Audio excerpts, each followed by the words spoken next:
4, 6, 8, 9 మరియు 11 యొక్క భాజనీయతని పరీక్షించుట. పిల్లలు, ఈరోజు మనం భాజనీయతను పరీక్షించడం గురించి మరికొంత సమాచారం తెలుసుకుందాం. మనకి 2, 3, 5 మరియు 10 యొక్క భాజనీయతను పరీక్షించడం తెలిసింది. ఇప్పుడు 4, 6 మరియు 9 యొక్క భాజనీయతని పరీక్షిద్దాం. మనం ఇంతకు ముందు చూసినట్లు అమన్కు అతని తండ్రి 38 చాక్లెట్లు ఇచ్చి తన వద్ద ఒక్క చాక్లెట్ కూడా మిగుల్చుకోకుండా తన మిత్రులందరికీ సమానంగా పంచమని చెప్పాడు. ఇప్పుడు అమన్కు ఒక సంఖ్య ఇవ్వబడింది. అతడు దాని యొక్క భాజకాన్ని కనుక్కోవలసి ఉంది అని అర్థం. మరి ఆ భాజకం ఏమిటి? అమన్ మొదట 6తో ప్రయత్నించాడు. అంటే 38 6చే భాగించబడుతుందో లేదో అని పరీక్షిద్దాం అనుకున్నాడు. 6 యొక్క భాజనీయతని ఏ విధంగా పరీక్షిస్తారు? అమన్ ఒక తెలివైన బాలుడు కావడం వల్ల ఈ విధంగా ఆలోచించాడు. 6 2 మరియు 3 యొక్క గుణిజం అయినందువల్ల 6 యొక్క భాజనీయత 2 మరియు 3 భాజనీయతలపై ఆధారపడి ఉంటుంది. లేదా ఒక సంఖ్య 2 మరియు 3 యొక్క భాజనీయత పరీక్షలను నెగ్గితేనే అది 6 యొక్క భాజనీయత పరీక్షలో నెగ్గుతుంది అని భావించాడు. కాబట్టి అతడు 38 6చే భాగించబడుతుందో లేదో అని పరీక్షించడానికి ప్రయత్నించలేదు. 38 ÷ 2 = 19. 38 ÷ 3 ఇది 3చే భాగించబడదు. 38 అనే సంఖ్య 2చే భాగించబడుతుంది కానీ 3చే భాగింపబడదు అని తెలుసుకున్నాడు. కాబట్టి 38 6చే భాగించబడదు. ఇప్పుడు అతడు చివర సరి సంఖ్య ఉండి అంకెల మొత్తము 3చే భాగింపబడు సంఖ్యను కనుక్కోవడానికి ప్రయత్నించాడు. కనుక అమన్ 114 అనే సంఖ్యను కనుక్కున్నాడు. 4 ఒక సరి సంఖ్య కనుక అది 2చే భాగించబడుతుంది. 1 + 1 + 4 = 6. ఇది 3చే కూడా భాగించబడుతుంది. ఎందుకంటే అంకెల మొత్తము 3చే భాగించబడుతోంది కాబట్టి 114 6చే భాగించబడుతుంది.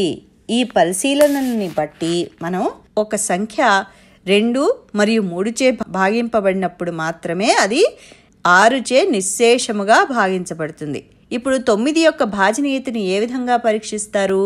మనం 9వ ఎక్కం చూస్తే 9 1 9, 9 2 18, 9 3 27, 9 4 36, 9 5 45. ఇక్కడ 38 36 కంటే పెద్దది కానీ 45 కంటే చిన్నది. కాబట్టి 38 9చే నిశ్శేషముగా భాగించబడదు. కానీ అమన్ ఈ 9 యొక్క గుణిజాలలో కూడా కొన్ని సారూప్య అమరికలు కనుక్కున్నాడు. 9 1 9, 9 2 18, 9 3 27, 9 4 36 మరియు 9 5 45. అమన్ ఈ సంఖ్యలలో గమనించిన సారూప్యం ఈ విధంగా ఉంది. మొత్తము 1 + 8 = 9, 2 + 7 కూడా 9, 3 + 6 కూడా 9, 4 + 5 విలువ కూడా 9. కాబట్టి అన్ని సంఖ్యలలో అంకెల మొత్తము 9కి సమానము. ఈ సంఖ్యలన్నీ 9 యొక్క గుణిజాలు మరియు 9చే భాగించబడతాయి. ఇప్పుడు ఒక పెద్ద సంఖ్యను తీసుకుందాం. 9 × 99 = 891. ఈ సంఖ్యలోని అంకెల్ని కూడితే ఎంత వస్తుంది? 8 + 9 + 1 = 18. 18 9చే భాగించబడుతుందని మనకి తెలుసు. కాబట్టి అమన్ ఒక సంఖ్య యొక్క అంకెల మొత్తము 9చే భాగించబడితే ఆ సంఖ్య 9చే నిశ్శేషముగా భాగించబడుతుంది అని తీర్మానించుకున్నాడు. దీన్ని నిరూపించడానికి అమన్ 117 అనే సంఖ్యచే ప్రయత్నించాడు. మొదట 117 యొక్క అంకెల మొత్తం చూశాడు. 1 + 1 + 7 = 9. కాబట్టి ఇది 9చే భాగించబడుతుంది. ఆ సంఖ్యని అతను 9చే భాగించాడు. 117/9 = 13. కాబట్టి 117 అనే సంఖ్య 9 యొక్క సూత్రాన్ని తృప్తిపరిచింది. ఏమంటే ఇక్కడ ఒక సంఖ్య యొక్క అంకెల మొత్తము 9చే భాగించబడితే ఆ సంఖ్య 9చే నిశ్శేషముగా భాగించబడుతుంది. ఇప్పుడు 4 యొక్క భాజనీయతని ఏ విధంగా పరీక్షించాలి అంటే 38 ÷ 4. మనం 4వ ఎక్కాన్ని చూస్తే 38 36 కంటే ఎక్కువ కానీ 40 కంటే తక్కువ. అమన్ 38ని 4చే భాగించడానికి ప్రయత్నించాడు. కానీ అది 4చే భాగించబడదు. అతడు 4 యొక్క భాజనీయతను పరీక్షించడానికి అమరికని కనుక్కోవడానికి ప్రయత్నించాడు. 3 అంకెలు గల 4 సంఖ్యలు తీసుకున్నాడు. అవి 112, 114, 116 మరియు 118. వీటిని 4చే భాగించాడు. 112/4 = 28. 114/4 భాగించబడదు. 116/4 29. 118/4 భాగించబడదు. అన్ని సంఖ్యల చివర సరి సంఖ్య ఉన్నా కొన్ని సంఖ్యలు 4చే భాగించబడి మరికొన్ని భాగింపబడకపోవడం చూసి అమన్ ఆశ్చర్యపోయాడు.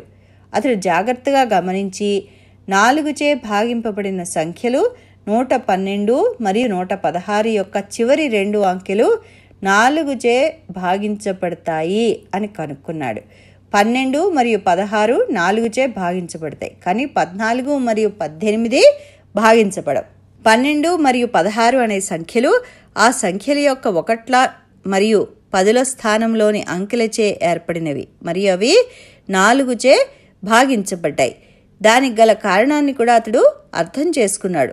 25 4లు 100 కనుక 100 4చే భాగించబడుతుంది. ఈ విధంగా అన్ని 100లు, ఉదాహరణకి 200, 300, 3600, 4400 మొదలైనవి 4 యొక్క గుణిజాలు. అందువల్ల అవి 4చే భాగించబడుతున్నాయి. కాబట్టి 4 యొక్క భాజనీయతని పరీక్షించడానికి 1లు మరియు 10ల స్థానాల్లోని అంకెలు సరిచూడాలి. కనుక ఇక్కడ మనం చూసినట్టు 3 గాని అంతకంటే ఎక్కువ సంఖ్యలు కలిగిన సంఖ్య యొక్క చివరి 2 అంకెలచే, అంటే 1ల మరియు 10ల స్థానములచే ఏర్పడే సంఖ్య 4చే భాగించబడితే ఆ సంఖ్య 4చే నిశ్శేషముగా భాగించబడుతుంది.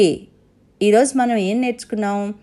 ఒక సంఖ్య 2 మరియు 3చే భాగించబడితే ఆ సంఖ్య 6చే నిశ్శేషముగా భాగించబడుతుంది.